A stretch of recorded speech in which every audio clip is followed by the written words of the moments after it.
Today, we're diving into the intriguing life of Giordano Bruno. Let's get started. I'm really excited about this topic. So, who exactly was Giordano Bruno?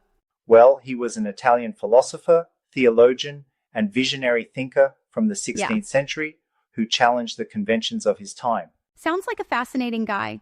What made his ideas so groundbreaking? So, one of his most revolutionary ideas was the concept of an infinite universe.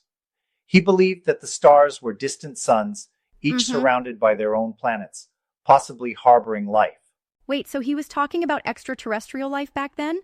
Exactly, it's pretty mind blowing. He was centuries ahead of his time. That's incredible. But I bet the church didn't appreciate those ideas. Oh, not at all. His views challenged the geocentric worldview, that the Earth was the center of the universe, which was Right. endorsed by the church. So he was really rocking the boat. Definitely.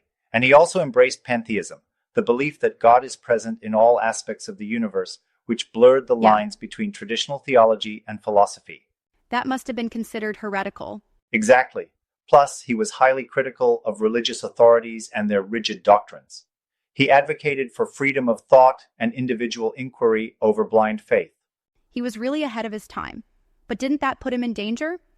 It did. In 1576, he fled his monastery to escape charges of heresy and Mm-hmm. spent the next 2 decades traveling across Europe. So he was kind of a wandering intellectual? Exactly. But his confrontational nature often led to conflicts with patrons and academic institutions. He was brilliant, but maybe not the easiest person to get along with. Sometimes genius comes with a price.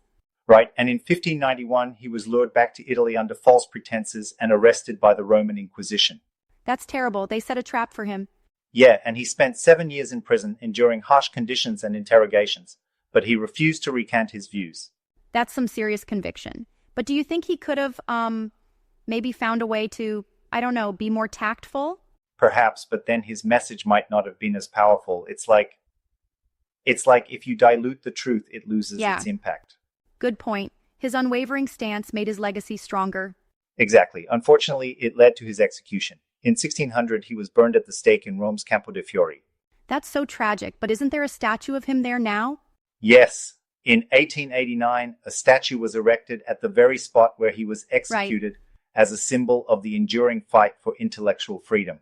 Kind of poetic justice in a way. Absolutely. His ideas survived and influenced thinkers like Galileo, Kepler, and even Einstein. It's amazing how one person's courage can ripple through history.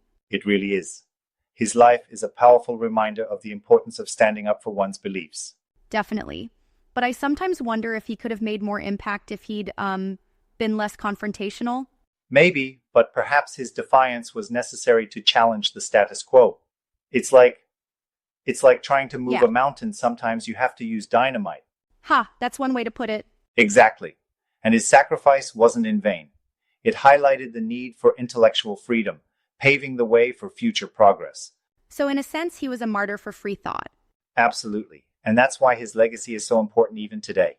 It's inspiring, makes you appreciate the freedoms we have now. Definitely. It's like we stand on the shoulders of giants like Bruno to see further. Right.